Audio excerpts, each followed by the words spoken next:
Hello students, कैसे हैं आप लोग। आशा करता हूं कि सब कुशल होंगे, अपने घरों में स्वस्थ होंगे, सुरक्षित होंगे और फिजिक्स की पढ़ाई कर रहे होंगे। आइए आज की वीडियो में मैं आप लोगों को पढ़ाऊंगा। आज का वीडियो यानी कि क्लास 12 में physics part first, physics part first चल रहा है। फिजिक्स पार्ट फर्स्ट में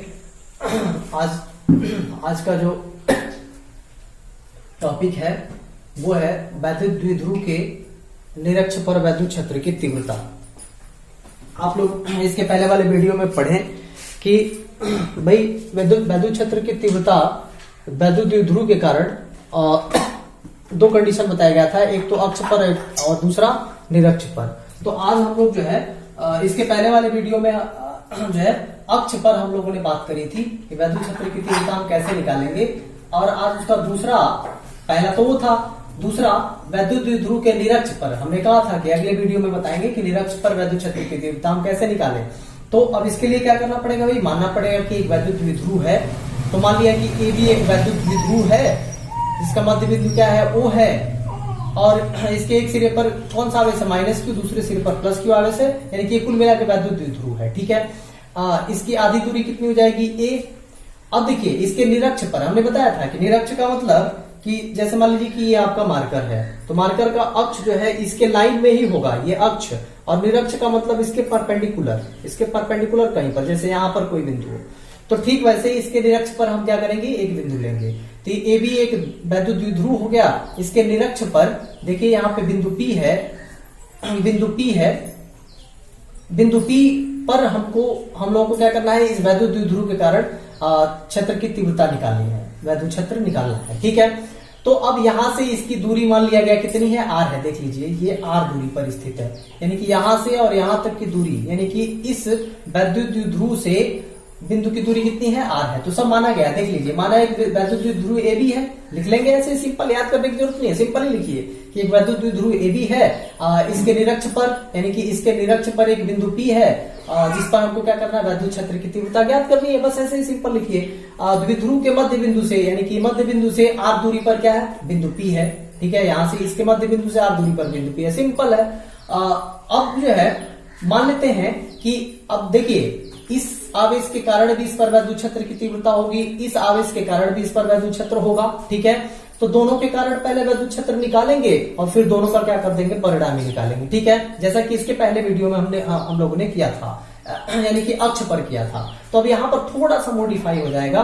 ठीक है, अब जो है, अब मान लीजिए कि -q के कारण इस पर जो वैद्युत क्षेत्र की तीव्रता है या वैद्युत क्षेत्र है वो मान लिया गया क्या है, E -q है, जिसकी दिशा किधर होगी भाई, इसी के तरफ होगी, क्योंकि ये माइनस है तो वैद्युत क्षेत्र की दिशा किधर होती है, ऋण आवेश में, उसकी तरफ होती है।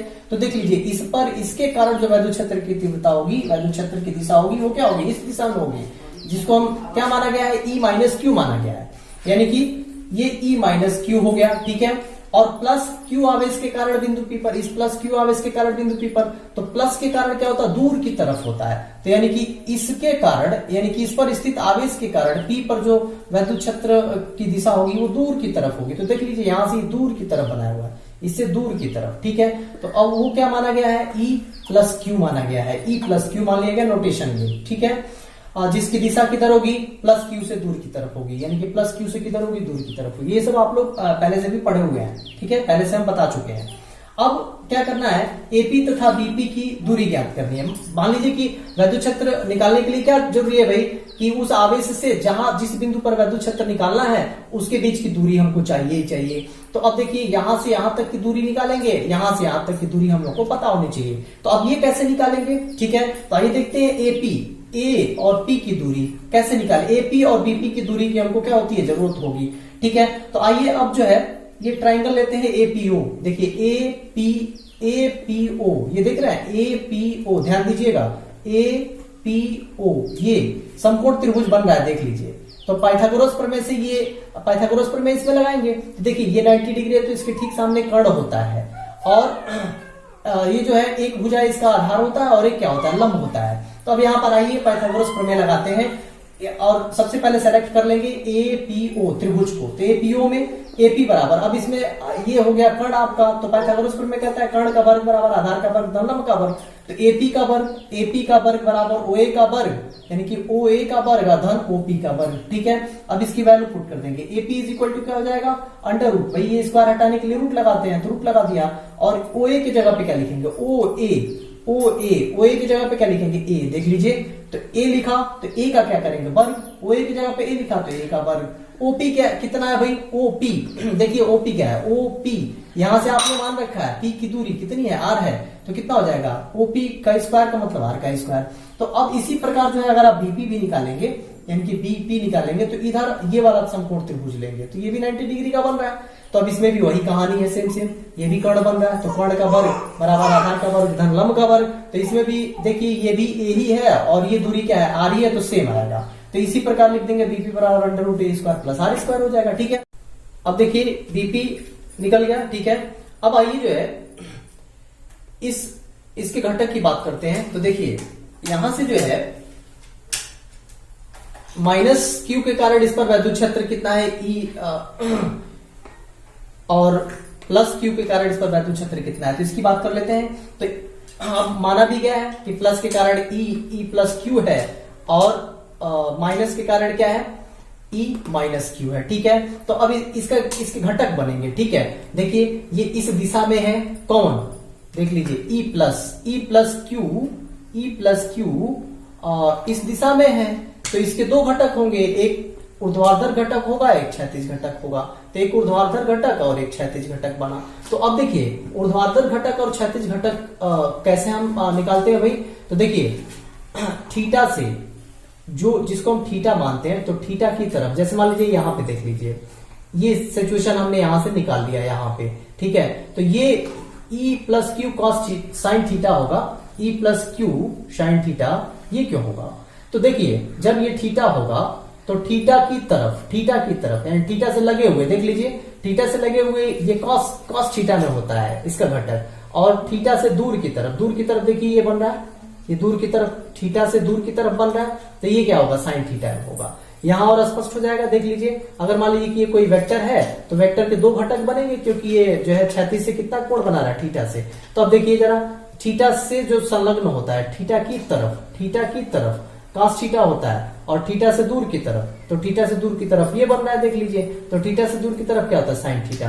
तो इस हिसाब से यहां पर भी क्या होगा, ये दूर की तरफ बन रहा है, तो ई प्लस क्यू साइन थीटा होगा, और ये इसकी तरफ बन रहा है, ये इस थीटा की तरफ बन रहा है, सटे है इसके, तो ये क्या हो जाएगा, ई प्लस क्यू कॉस थीटा हो जाएगा। तो दो घटक बन गए। ठीक है, और इसके बाद से अब इसका ई माइनस क्यू के भी दो घटक बनेंगे, क्योंकि ई माइनस क्यू तो इस दिशा में है, ऐसे है, तो इसके भी दो घटक बनेंगे, एक ऐसे घटक बनेगा और एक घटक ऐसे बनेगा। ठीक है, तो अब जो है इसको भी निकाल के अगर मैं दिखा दूं आप लोगों को, तो ये देखिए ये आपका ई माइनस क्यू बन रहा है, तो इसके दो घटक होंगे, एक घटक तो ये होगा और एक घटक ये होगा नीचे की तरफ।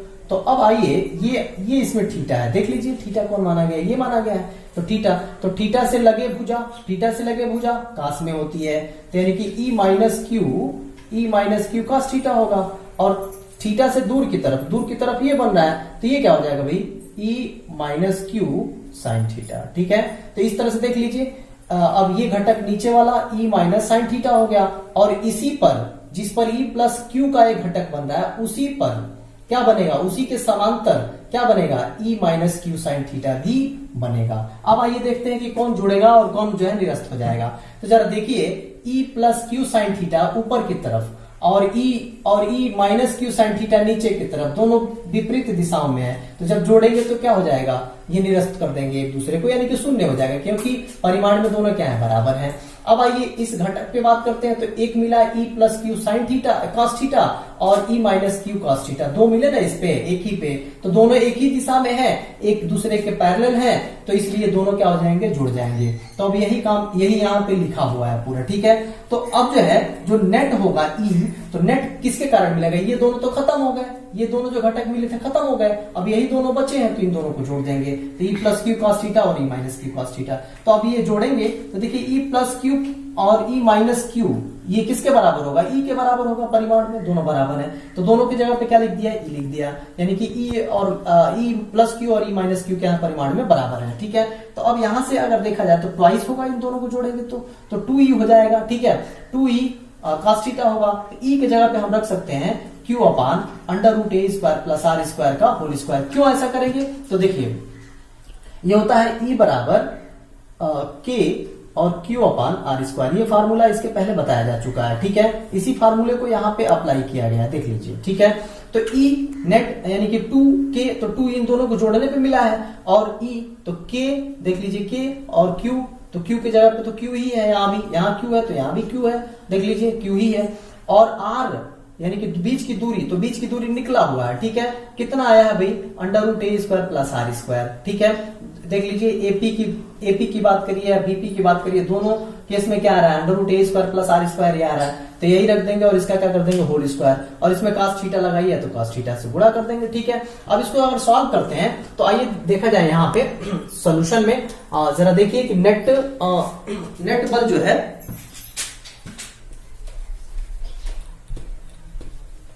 इसको हटा देते हैं। अब देखिए, अब जो है ई नेट कितना हो जाएगा? यहां से इसका जब हम स्क्वायर करेंगे तो रूट हट जाएगा, तो रूट को हटा दिया। ठीक है, और बाकी सब लिख दिया, तो ये समीकरण नंबर 1 हो गया। अब क्या करेंगे कि पीओबी लेंगे, त्रिभुज। क्यों लेंगे? क्योंकि हमको cos थीटा यहां से रिमूव करना है, हटाना है। cos थीटा की वैल्यू हर हाल में हमें निकालना पड़ेगा, तो cos थीटा की वैल्यू कहां से निकलेगी? फिगर से निकलेगी। ठीक है, तो फिगर में कौन सा त्रिभुज लेंगे? पीओबी लेंगे। देखिए कहां है पीओबी? देखिए ये पीओबी यानी कि ये समकोण त्रिभुज पीओबी, देख रहे हैं? पीओबी ये ले लिया, तो इसमें साइन थीटा बराबर क्या होगा? cos थीटा बराबर क्या होगा? ट्रिग्नोमेट्री में आपने पढ़ा है कि cos थीटा बराबर होता है आधार बटा कर्ण, तो ओबी आधार बन रहा है इसका। देखिए ओबी आधार है और ये क्या है? कर्ण है, क्योंकि 90 डिग्री के सामने है। तो ओबी अपान बीपी, तो ओबी का मान कितना है? ओबी का मान ए है, तो ए रख दिया, और इसका मान कितना निकाला गया है? ये देखिए under root r square plus a square, या a square plus r square भी लिख सकते हैं। ठीक है, तो ये रख दिया। अब इस cos थीटा के मान को, इस मान को किसमें रख देंगे? समीकरण 1 में। तो देखिए लिखा है समीकरण 1 से, तो E देखिए ई नेट यहां से हटा दिया गया है, ई नेट नहीं लिखेंगे तो भी चलेगा। ठीक है, तो E बराबर 2K Q और cos थीटा के, और Q upon a square plus r square into cos theta का मान ये आप रख देंगे यहां से। ठीक है, ये देखिए, तो अब इसको जब सॉल्व करेंगे पूरा, तो देखिए इसका पावर क्या है? 1 है, और ये जब रूट हटाते हैं तो पावर क्या लगता है? हाफ लगता है। तो ये देखिए इसका पावर 1 और हाफ, तो मिलके कितना हो जाएगा? 3/2। बाकी 2KQ वैसे ही लिखा हुआ 2KQ इंटू ए भी है, यहां पर ये छूट गया है, ए भी है। ठीक है, तो अब जो है यहां से इसको और सॉल्व करेंगे तो इसको और इसको एक साथ लिख सकते हैं। तो देखिए 2A लिख दिया, इसको और इसको एक साथ, और बाकी K को किनारे कर दिया, और Q, तो Q इंटू 2A। ठीक है, Q into 2A upon a square plus r square whole to the power 3/2। अब इसके पहले वाले वीडियो में इसके अक्षीय स्थिति में हमने बताया था कि R जो है A से क्या है? बहुत बड़ा है। ठीक है, जब बहुत बड़ा होगा तो A को क्या करेंगे? छोड़ देंगे, तो यहाँ से A को छोड़ दिया तो सिर्फ R बचा, तो R का पावर क्या हो जाएगा? स्क्वायर, और 3/2, तो 2 से 2 कट जाएगा तो R क्यूब बचेगा। और यहाँ इसके जगह पे क्या रखेंगे? Q minus 2A। आपको याद होगा, याद करके देखिए कि क्या होता है? वैद्युत द्विध्रुव आघूर्ण होता है, जिसकी वैल्यू कितनी होती है? P होती है, स्मॉल p बताया गया था। तो इसके जगह पे क्या लिख देंगे? Small p। तो इस तरह से आपका आ जाएगा E K P अपान क्या? R cube. K का मान रख देंगे तो 1/4 पाई एप्सिलॉन नॉट होता है, और P अपान R क्यूब होता है। तो ये आपका डेरिवेशन पूरा हो गया। अब यदि जो है पूरा ये वैद्युत द्विध्रुव किसमें रखा हो? K परावैद्युतांक के माध्यम में रखा हो, इसके पहले वाले में भी बताया गया था। तो यहाँ पे क्या आ जाएगा? K से मल्टीप्लाई हो जाएगा नीचे। ठीक है, तो ये आपका फार्मूला बन जाएगा। अब देखिए, अब एक चीज और, यहाँ तक तो ये पूरा हो गया।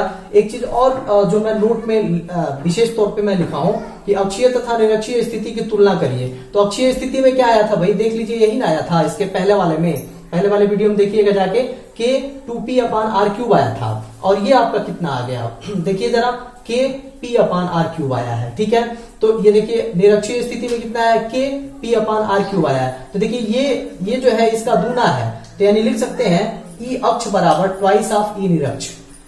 देखिए ये जो है इसका दूना है, तो लिख सकते हैं ऐसे। ठीक है, तो कभी कभी पूछा जाता है कि वैद्युत द्विध्रुव की अक्षीय स्थिति में वैद्युत क्षेत्र की तीव्रता सिद्ध कीजिए कि निरक्षीय स्थिति का क्या होता है, दूना होता है। ठीक है, इस तरह का क्वेश्चन भी बन सकता है या आप दिमाग में रखे रहेंगे। तो मुझे उम्मीद है कि ये वीडियो पूरा समझ में आया होगा और ढेर सारी शुभकामनाओं के साथ आज का वीडियो में यहीं समाप्त करते हैं, फिर अगले वीडियो में जल्द मिलेंगे।